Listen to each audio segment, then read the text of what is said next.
Go ahead. Okay, so this is about healthcare concierge, which we are building at the UIUC. And it's kind of a busy slide. Kesh had already talked a little bit about it. Our goal is to send every released to home or discharged to home patient with this particular platform.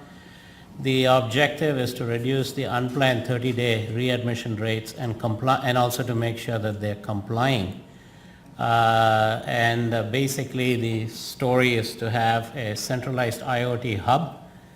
A whole bunch of sensors can all be linked to it. There is Alexa, which is the main interface to the user. And for whatever it's worth, we are creatures of habit, and in our labs we use the Intel Edison because we know how to work with it. It doesn't mean that that's the only objective. So essentially, what is the big challenge as we see here is these things called multi-turn dialogues. I'm sure you've seen the Saturday Night Live skit with Kenan Thompson playing the role of an elder gentleman trying to have a conversation with Alexa or Google Home.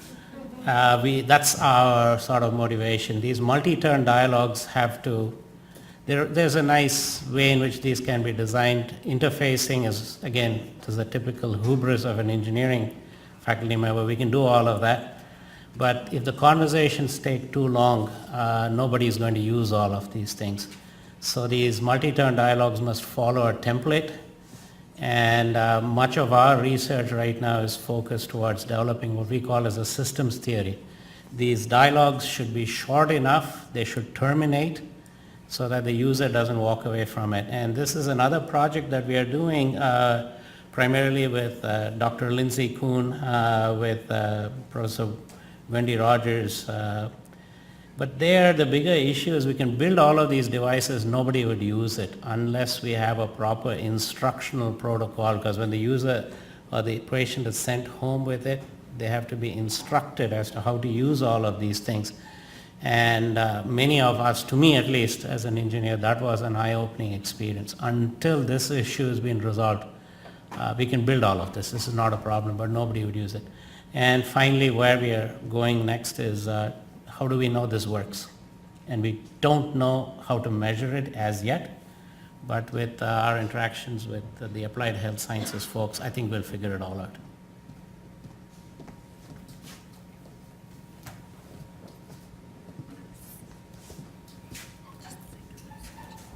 Thank you. Usually I have to do this myself. I appreciate it. Treat.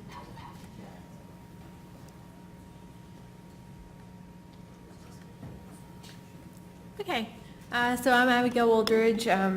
So I'm going to talk to you broadly about my research program and just give you a hint at what my poster is today. So I'm interested in studying team cognition across the patient or person journey. So just to give you a little bit of an idea what that actually means, talk about team cognition first. So we've talked a lot today a lot about teams actually, whether that's an aging adult and their caregiver or a professional formal caregiver. They're becoming more and more common in health and healthcare. Cognitive processes that occur at the team level, like groups making decisions together, are called team cognition. And these influence team performance. In healthcare, the space that I usually work in, that means things like patient safety, patient outcomes, also clinician outcomes. And team cognition is shaped by the socio-technical system it occurs in. So I use the SEEPS model, which you heard about earlier today. This is the 1.0 figure, which comes from work system theory and gives us a systematic way to describe the system. So I'm interested in team cognition across the patient journey. The patient journey is a distribution of interactions and transitions experienced by a person across space and time. So there are two papers that are coming out, or have one report and one paper that came out that are talking about the patient journey. One is patient journey across the life course, talking about the global quality chasm. The other one is from Pascal Carrion and I, talking about transitions across the patient journey. which really says that people experience care in different settings, whether that's at home, in a hospital acute setting, in a clinic. And at each of these stages, the patient interacts with different elements of a system, a socio-technical system. So my overarching research program looks at how work system structure impacts team cognition, so the ability for patients and their caregivers to make decisions, and what characteristics of the work system can we manipulate, what structural changes can we make to improve team cognition across the patient journey. So the poster I have today is focusing on the pediatric population. We talked some about learning from pediatrics. So it's developing a framework to understand how work system influences team cognition. Thank you.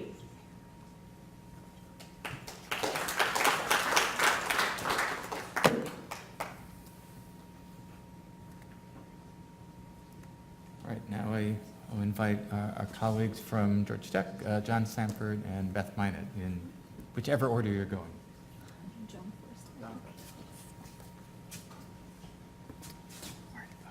I've only got one more slide, right? I only need to use this once. So I'm going to scale this up to not just a specific project, but to a rehab engineering research center that's called TechSage that I'm John Sanford. I'm a co-PI with Wendy Rogers and also Tracy Mitzner, who works with me at Georgia Tech. Just to tell you a little bit about the RERC program, the Rehab Engineering Research Program, which is a program funded by the National Institute on Disability, Independent Living, and Rehabilitation Research, which is in the Administration for Community Living. This program is basically a 5-year program. It's $4.5 million over the 5 years, and our RERC is one of 19 that are funded under this program, and they all have different priorities. The priorities range from population-based priorities to technology-based priorities, and so there's some overlap in a lot of the centers. Our particular priority is technologies to support, well, let me back up a step. We just finished the first 5 years, and we have been refunded as of October 1 for our next round, our next 5 years.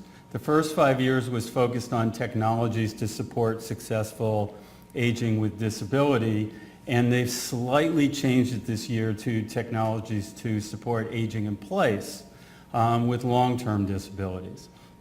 As I said, it's a partnership between Georgia Tech and Illinois, and the graphic that I have up here is really the conceptual model that we sort of function under. Typically, you think about disability or aging separately. Disability is typically in the rehab world. Aging is typically in the geriatrics, gerontology world. But if you look at them sort of in the model that's a mashup of person, environment, fit, and the World Health Organization International Classification of Functioning Disability and Health, that if you look at impairment or age-related changes, that people have certain barriers, the Bs, and facilitators in their environment. And the more facilitators they have, the more likely they are, and fewer barriers, the more likely they are to have successful performance and less disability, even if they have an impairment or functional limitations. However, if you take somebody with a longer-term impairment and now they have additive effects of age-related changes, those facilitators, those Fs, they may be the same environmental facilitators that they had before are now barriers. And so there's increased disability or disability overall and less successful performance when you have these additive effects. So that's our space. Our space is understanding and research the effects of aging, age-related changes on those impairments, and to develop interventions in our development to be able to turn those Bs, those new Bs, back into Fs. So This is a list of the projects that, that we engaged in both in the first 5 years and that we've proposed in our research and development over the next 5 years. The ones in bold are projects that span both of the two grants, and the ones that are actually only have one that is that's sort of grayed out, which is the mobile manipulator robot, which was in the first grant and not in the second. I'm not going to go through this whole list, but I think what's really important about the projects is what's in the parentheses after each one, because each one is an interdisciplinary collaboration. There's no one area of expertise that is involved in any one of these projects. So for example, in our research user needs, there's psychology and gerontology. In telewellness project, which now is adding a Tai Chi intervention, there's psychology and exercise science. In digital home assistance, we've got exercise science and electrical and computer engineering. We have projects that span architecture, ID, electrical engineering, occupational therapy, and computer science. So we're finding ways to bring expertise into all of the different work that we do, and hopefully this will bring sort of us to this level of understanding convergence going forward. I'm going to turn it over. Thank you. And we have a poster that, that explains more about at least the projects in the last 5 years out there during the next session. That Wendy's going to be doing because I have to fly back. So good afternoon again. My name is Beth Mynatt. John just described one of the 4 Georgia Tech posters in a few minutes, and I'm going to try to describe the other 3. But I wanted to give you a sense of the types of test beds and laboratories that we have been creating in our work around aging in place, and actually some of these have been directly involved in the TechSage Center that John just described. So the first is our Aware Home, which was started in 1998, 1999.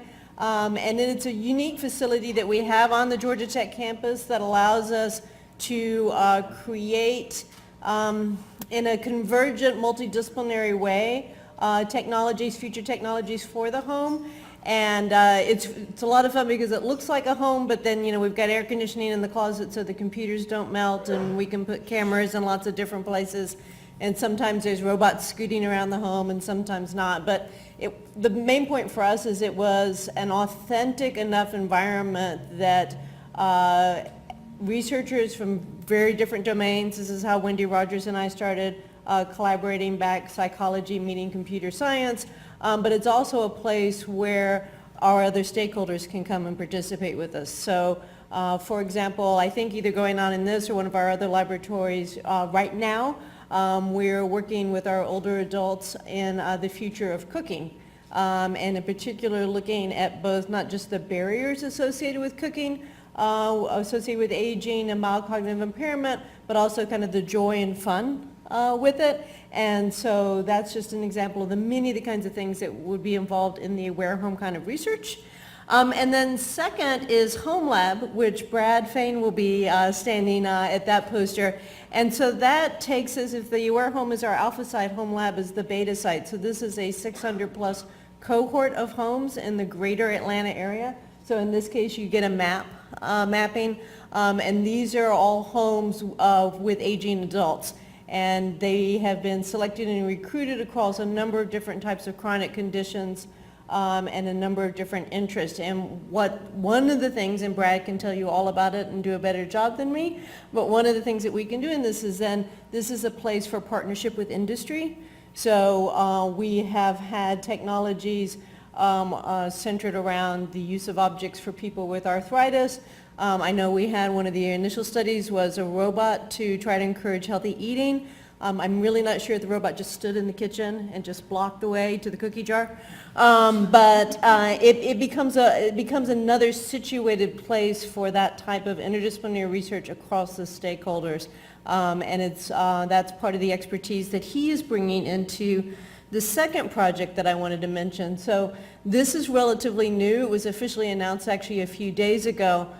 This is a major gift by the Cox Foundation and Cox Enterprises to Emory and Georgia Tech. So we have $23.7 million to create an empowerment program for people diagnosed with mild cognitive impairment.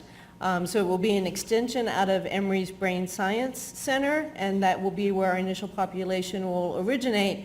But these individuals will be recruited to become fellows of the program. So at that point, they are no longer patients, but they're participatory fellows that are co-designing with us about what it means to empower them and to sustain and improve quality of life. And it's very much focused on the needs of those individuals and their family caregivers, a lot of the things that we've talked about here today. One of the things that I love about this is that it leads with empowerment and serving this population first. And if we manage to sneak in some really good science along the way, that's terrific. But it doesn't lead with the science. It leads around designing for needs. So some of the things that we'll be looking at, there will be a day program that the fellows can participate in at this new facility at Emory. And that's everything from learning new skills around calendaring and remembering appointments, or worrying about fraud, for example. It's also going to have a test kitchen. We love cooking in this program, so they're going to be doing some cooking. But when they leave that program at Emory, we want them to take it with them. And so this is very much about creating a continuum of care. So that's where the Georgia Tech team takes over, and everything that they have on tablet or mobile devices should be able to support and amplify that work. A lot of interest even in some of the work, and we're learning from TechSage how to provide driving and walking instructions that are not the fastest, but maybe the safest or the least cognitively demanding. And with Atlanta traffic, I promise you that's a really good goal. And then we get into the home, and then the question is what types of interventions, again, can we place there to create that continuum of care? So again, looking at safety, again, the kitchen is one of the focus areas for that. Lots and lots of interest in supporting in situ memory. And for those of you who've had the experience of remembering that you need to do something, and by the time you went to go walk into the living room, you don't remember why you're there. So can we actually throw our memory or use social cognitive assistants like Alexa to support us with that? That's an open design question for us. There's a lot of excitement, but I'm not sure how and yet it's going to work. Really, really interested in things around encouraging exercise and social interaction. So I love the Council of Sages and the virtual teams. We want to also include that with Connect-based or Connect-like exercise programs, so that you would actually have your morning exercise group, and it would just be a set of connected homes to do that. And then we are very much interested in over-engineering in a good way around the wealth of data, and how can we actually track and understand the daily experience of mild cognitive impairment to really look at those variances that we've been talking about, and then how to make that actionable and productive information back to the care community, starting with those family caregivers. So thank you very much.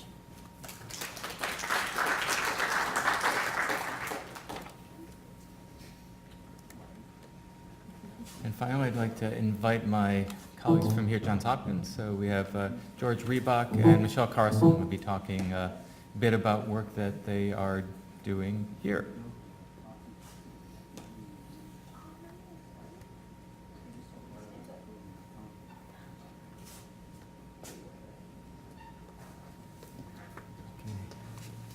Well, good afternoon. It's a real pleasure to be here, and I appreciate the kind invitation to present.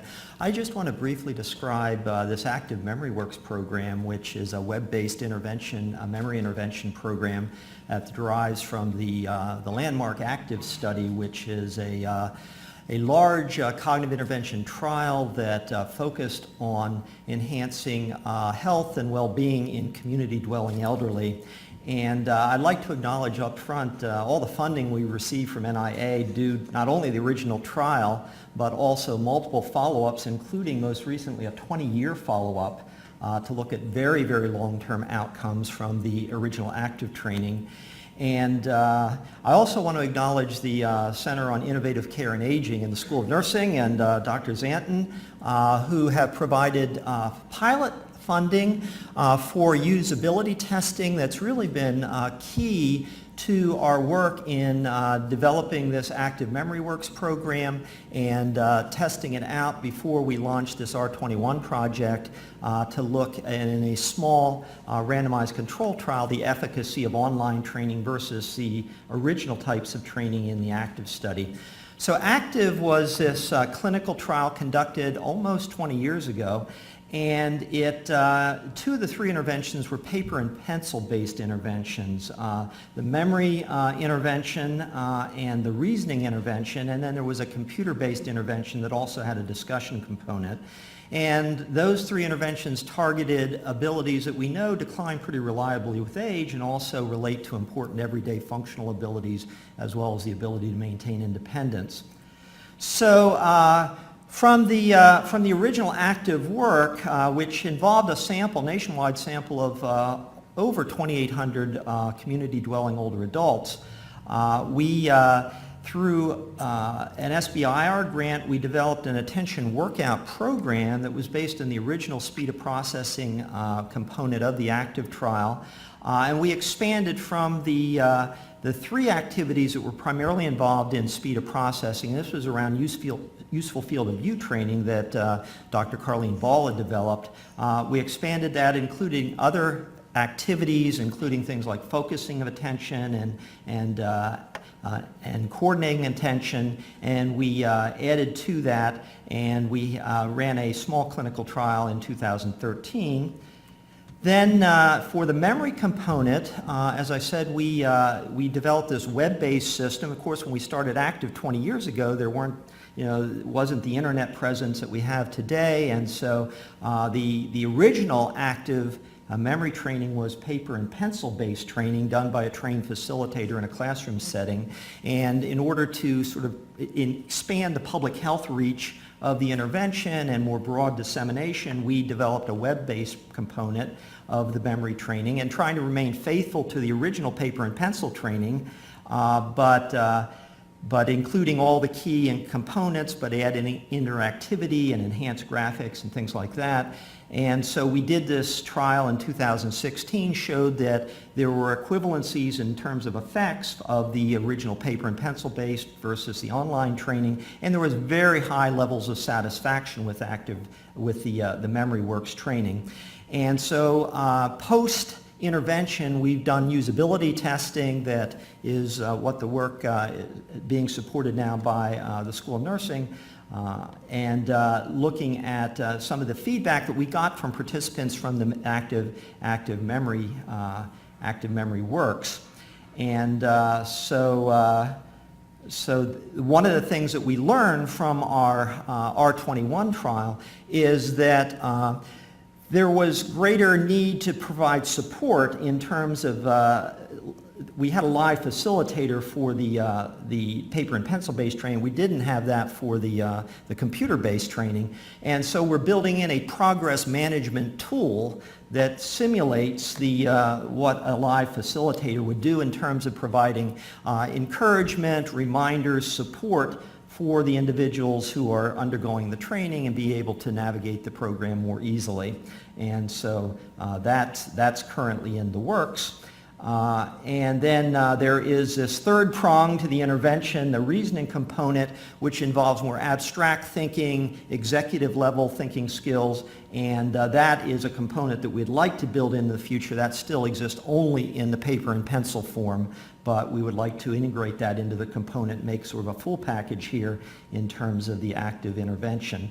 And so we're concentrating right now on attention, the attention workout, and the memory works program, and trying to combine them into more or less a seamless intervention, because we know that attention is a gateway to memory, and we think that by intentional pre-training that might sort of prime the system and make people more able to benefit from this Active memory training.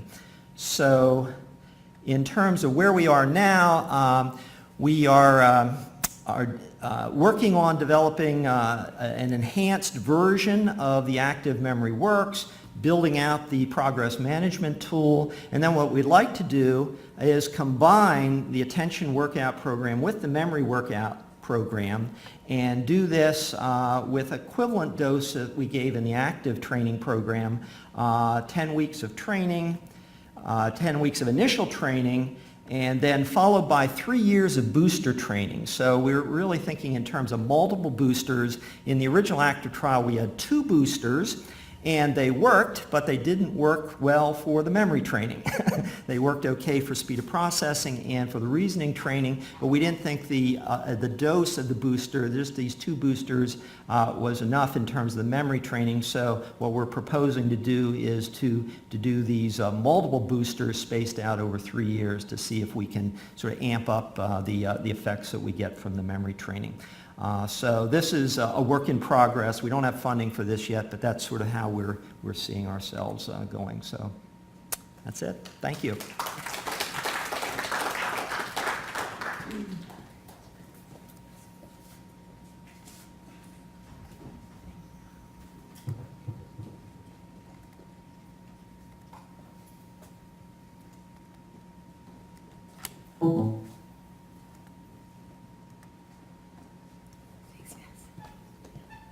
I'd like to echo thanks as well to be invited to speak here and think big about the problems and the solutions. I like being part of the solution, the micro solution. And I'd like to introduce you, and I'm grateful, I think Sarah this morning introduced you to Bandit. My colleague, the developer of Bandit with the Kata team, John, is probably not here. John Krakauer.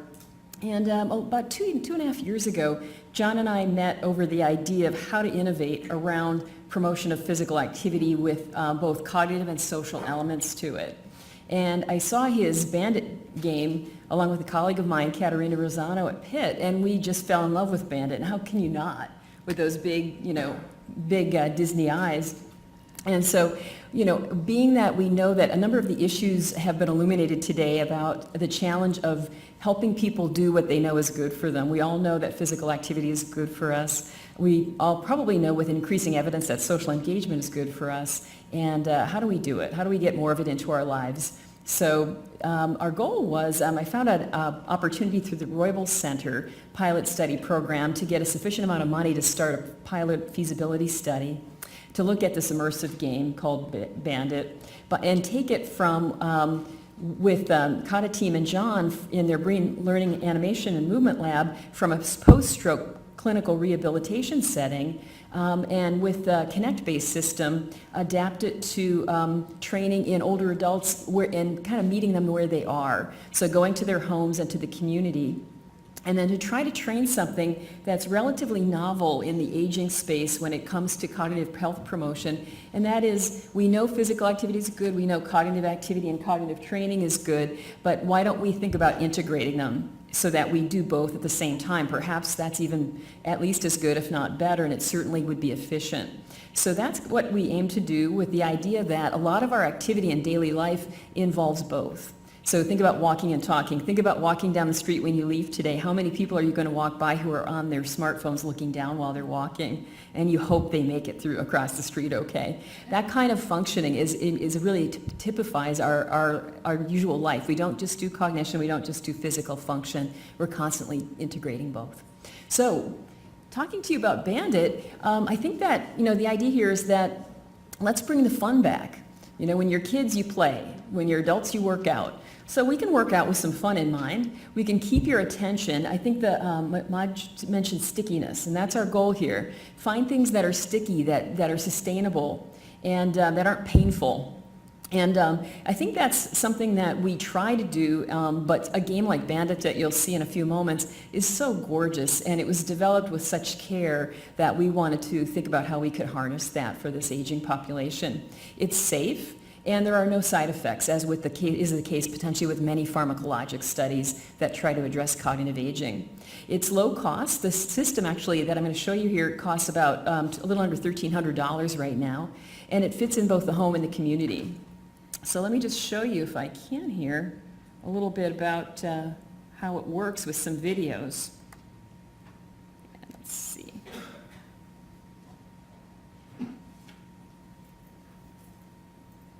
All right, so what we were able to do is coordinate with Brightview Senior Independent Living Communities, which are located throughout the Baltimore, Washington, D.C. region.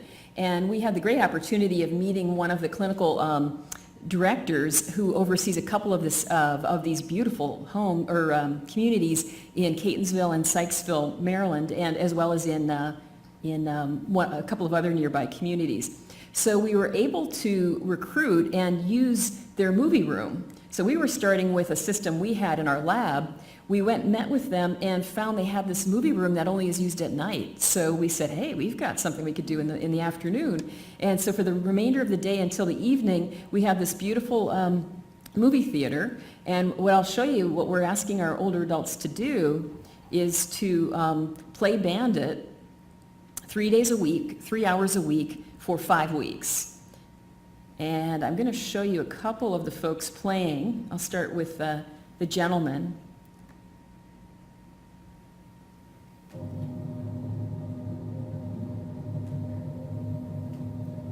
So the idea here is that we're not asking him to move or walk his lower extremities. We're actually focusing on upper extremity, which is fairly unusual when it comes to trying to affect physical function. And we're asking him essentially, he's moving the fish, he's moving dolphin. He is essentially Bandit the dolphin. And with the right hand, he moves dolphin through the water in three-dimensional space. And at the same time, in his left hand, he has a controller just like this with an upper button that allows him to boost through the water. He can turbocharge to go catch that fish and eat the fish. And with the lower button, he can stun a fish if he wants to stun them before he catches them.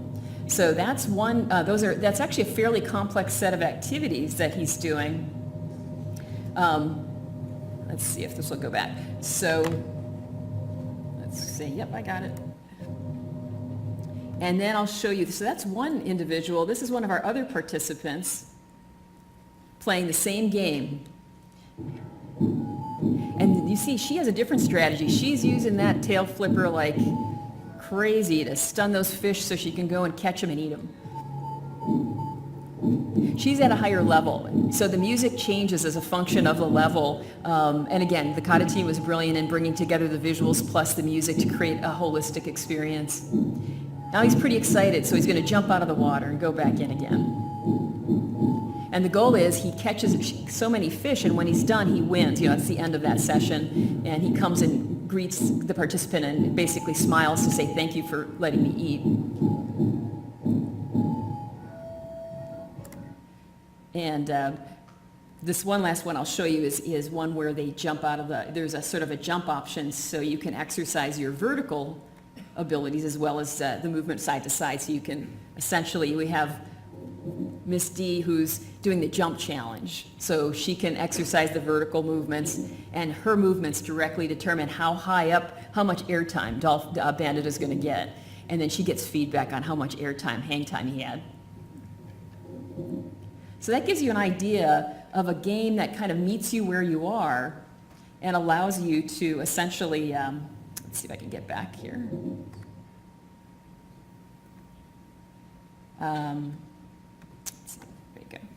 So that you can essentially go ahead and play to your level, and it has 110 levels, so it allows you essentially to calibrate to your ability. Well, let's enjoy the music while I finish. And so what we're doing now is an evaluation of that over 5 weeks, where we're doing cognitive assessment. And the part that probably is most relevant today is the idea that we are also using Apple Watch's pre and post exposure, because what we think we're going to do in the short term is give them confidence to sort of move and walk in their environment, and they may actually be interested in spending more time outside of their community and exploring spaces. And we'll be able to capture some of that by having them looking at their activity for 1 week prior to the intervention and 1 week after the intervention. And if we can increase their activities outdoors, we think that's going to be a great short-term outcome. And so I'm going to go back one slide, and I also wanted to thank, as I mentioned, the Rebok Foundation funded us, but I also wanted to do a shout out to my fabulous team and my newest member, Brianna, in the back. If you want to ask questions, she can answer them. Great, thank you.